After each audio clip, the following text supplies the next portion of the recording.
بسم أبون ودن منفس قدسن حد أملاخ آمين. معلتاوي نبابات صوم 4 سلوس إسران 4 لكاتيت كلتا شحن إسران شدشتن زقوا لكمو مزقب زب سمايات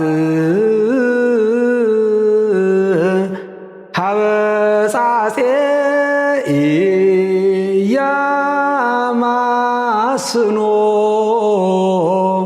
ويركو سراكي كالعي ملختي باولوس نفس بقرنطوس معرفت الشعاتي كفوق دشدشت كسافة سامي اتي بوحد زرق بوحد كم زعصد اتي ببزح زرق دما ببزح كم زعصد فلتو أملاح حقوس وهابي إيه زفتو أمو نفس وقف بوغهي ويس بقدي زي كونه كم تبلو بزحالونا يهاب كمتي اتتصحف زروي ندخاتاتون هابي صدقون زل عالمي نبر زبلو أملاح كأم انتي كل ساعة زأكل كل حسكم نسناي قبري كل تقبلل كتبلو تقع زبلي أباقاتكم تقبلل كبل هي كالويو جناخة اتنزرعي زرقن مجب زخون إنجيران تعدل نسو زرقهم كعدلكم كبركتالكم نفرد صدقكم كبقلعي نسخاتكم كأ بخلو بتي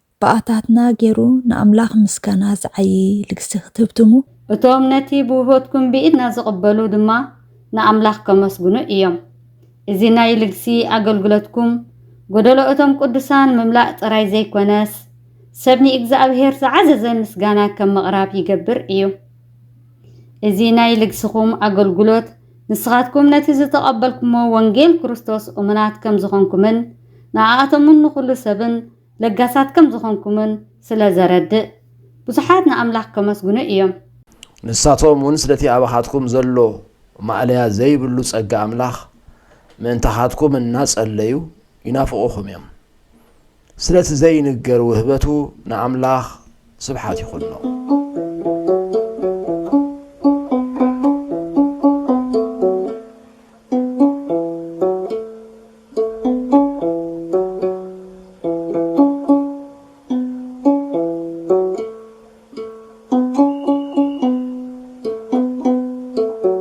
ملغتي يعقوب معرف حدا كفل حدا كسر أسلتو كلته يعقوب ناي أملاخن ناي قوتنا يسوس كريستوسن باريا نتوم فحيلهم زلو أسلتو كلته نجد سلام يبلوم الله أحواتي ببينو زخونة فتنا أنت بصحاكم نقولكم حاجوس كتروه اتمفتان امناتكم تعكستخم زكبر فاليتكم سي بحنتكو خاي قدركم ፍጹማትን ሙሉዓትን ምእንቲ ክትኮኑ እታ ትዕግስቲ ፍጹም ግብሪ ይሃልዋ ሓደ ኸባኻትኩም ጥበብ እንተጎደለቶ ግና ነቲ ከስተሓፈረ ንኹሉ ብልግሲ ዝህብ ኣምላኽ ይለምኖ ክወሃቦ እውን እዩ እቲ ዝልምን ግና ከይተጠራጠረ ብእምነት ደኣ ይለምን ከመይ እቲ ዝጠራጠር ከምቲ ንፋስ ኔው ነጀው ዝደፍኦ ማዕበል ባሕሪ እዩ ዝመስል እዚ ከምዚ ዝመሰለ ሰብ ካብ ጎይታ ገለ ዝቕበል ኣይምሰሎ نسو أب كل عيو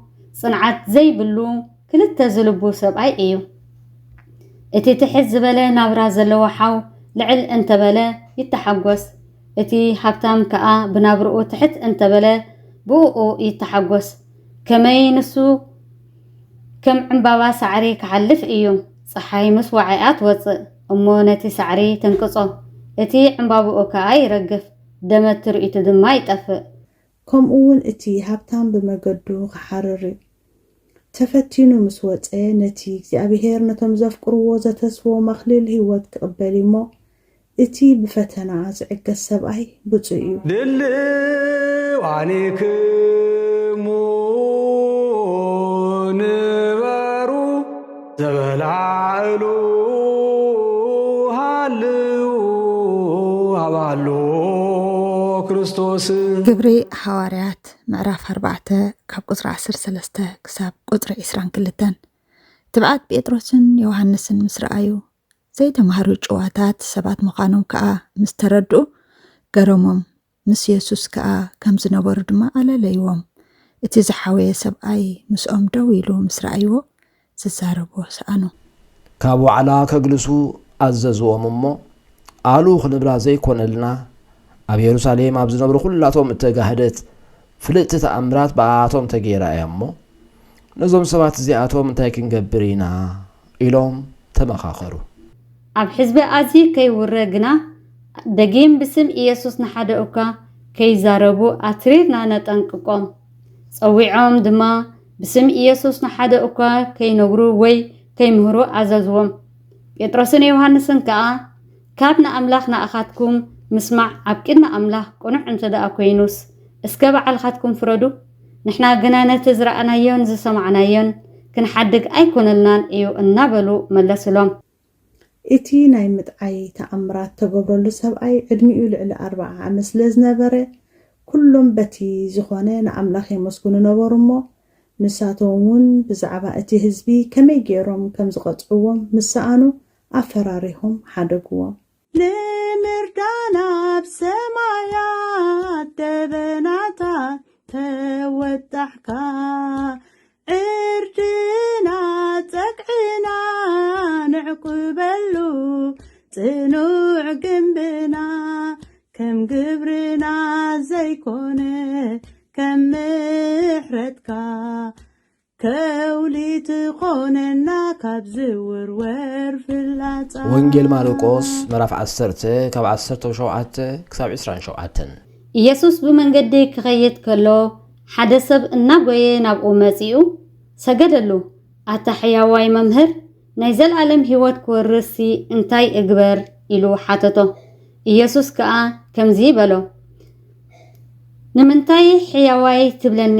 ብዘይ ሓደ ኣምላኽ ሕያዋይ የልቦን። ትእዛዛት ትፈልጥ ኢኻ፣ ኣይትቕተል፣ ኣይትዘሙ፣ ኣይትስረቕ፣ ብሓሶት ኣይትመስክር፣ ኣይትዓምፅ፣ ኣቦኻን ኣዴኻን ኣኽብር በሎ። ንሱ ከዓ መምህር እዚ ኩሉስ ካብ ልእስነተ ጀሚረ እሕልዎ ኣለኹ በሎ። ኢየሱስ ከዓ ጠሚቱ ፈተዎ እሞ ሓንቲ ጎዲላትካ ኪድ ዘለካ ኩሉ ሸጥካ ንድኻታት ሃብ ኣብ ሰማይ ድማ መዝገብ ክትረክብ ኢኻ እሞ ንዓስዓበኒ በሎ። ንሱ ግና በዚ ቃል እዚ ተኸፍአ ብዙሕ ጥሪት ነበሮ እሞ እናጓሃየ ኸደ። ኢየሱስ ድማ ኣብ ዙርያኡ እናጠመተ ንደቀ መዛሙርቱ ገንዘብ ንዘለዎም ኣብ መንግስቲ ኣምላኽ ንምእታው ክንደይ ጭንቂ እዩ በሎም። እቶም ደቀ መዛሙርቱ ከዓ ብዘረባኡ ተገረሙ። ኢየሱስ ድማ ንደቀ መዛሙርቱ ከም ብሓድሽ መሊሱ በሎም፣ ደቀይ ብጥሪት ንዝእመኑ ኣብ መንግስቲ ኣምላኽ ምእታው ክንደይ ጭንቂ እዩ። ሃብታም ናብ መንግስቲ ኣምላኽ ካብ ዝኣቱስ ገመል ብዓይኒ መርፍቕ ትሓልፍ ይቐልል። ንሳቶም ከዓ ብዙሕ ተገረሙ። ንሓድሕዶም ድማ መን ደኣ ኮን ክድሕን ይኽእል ተባሃሃሉ። ኢየሱስ ከዓ ናብኣቶም እናጠመተ ብሰብ ኣይከኣልን እዩ፣ ብኣምላኽ ግና ከምኡ ኣይኮነን። ስለምንታይ ብኣምላኽ ኩሉ ነገር ይከኣል እዩ በሎም። ኢየሱስ ጠሚትዎም ንኣምላኽ ኩሉ ይከኣሎ እሞ ንኣምላኽ ደኣ እምበር ንሰብሲ ኣይከኣሎን ይበለ። ኢየሱስ ጠሚትዎም ንኣምላኽ ኩሉ ይከኣሎ እሞ ንኣምላኽ ደኣ እምበር ንሰብሲ ኣይከኣሎን እዩ በለ። መዝሙር ዳዊት ምዕራፍ 89 ካብ ቁጥሪ 1 ክሳብ 8 ግብርታት ፀጋ እግዚኣብሔር ንዘለዓለም ክዝምር ብኣፈይ ንውሉድ ወለዶ እምነትካ ከፍልጥ እየ። ፀጋ ንዘለዓለም ክህነጥ እምነትካ ኣብ ሰማያት ከተጽንዕ ኢኻ በልኩሞ። ምስ ሕርየይ ኪዳን ኣተኹ ንዳዊት ባርያይ መሓልኩሉ። ዘርእኻ ንዘለዓለም ከተጽንዕ ዝፋንካ እውን ንውሉድ ወለዶ ክሃንጽ እየ። ጎይታዬ ሰማያት ከዓ ንተኣምራትካ ንእምነትካ ኣብ ማሕበር ቅዱሳን ክውድሱ እዮም። ኣብ ጠፈር ንእግዚኣብሔር ዝመዓራርዮስ መን እዩ? ካብ ውሉድ ስልጥናትከ መን እዩ ንእግዚኣብሔር ዝመስሎ? ኣብ ምኽሪ ቅዱሳን ኣዝዩ ዘፍርህ ካብቶም ኣብ ዙርዩ ዘለዉ ኩላቶም ዘሸብር ኣምላኽ እዩ። እግዚኣብሔር ኣምላኽ ሰራዊት ከማኻ ስልጡን መን እዩ? ወጎይታይ እምነትካ እውን ኣብ ዙርያኻ ኣሎ።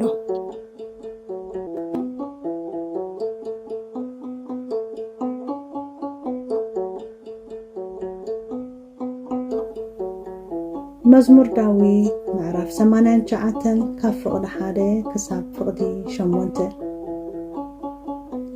ግብርታት ጸጋ እግዚአብሔር ንዘለዓለም ክዝምር በአፈይ ንውልድ ወለዶ እምነትካ ከፍልጤ ጸጋ ንዘለዓለም ክህነጽ እምነትካ ኣብ ሰማያት ከተጽንዕኻ በልኩሞ ምስ ሕርየይ ኪዳን ኣተኹ ንዳዊት ባርያይ መሓል ኩሉ ዘርእኻ ንዘለዓለም ከጽንዕ ዝፋንካውን ንውልድ ወለዶ ካህንጼ ጎይታዬ ሰማያትካ ንተኣምራትካ ንእምነትካ ኣብ ማሕበር ቅዱሳን ክውድሱ እዮም ኣብ ጠፈር ንእግዚአብሔር ዝመዓራረዩስ መን እዩ ካብ ውሉድ ስልጡናትከ መን እዩ ንእግዚአብሔር ዝመስሎ ኣብ ምኽሪ ቅዱሳን ኣዝዩ ዘፍርህ ካብቶም ኣብ ዙርያ ዘለዉ ኩላቶም ዘሸብር ኣምላኽ እዩ እግዚአብሔር ኣምላኽ ሰራዊት ከማኻ ስልጡን መን እዩ ወጎይታ እምነትካ እውን ኣብ ዙርያኻ ኣሎ ዘይ እሙናት ምዃንና ዘይልውጦ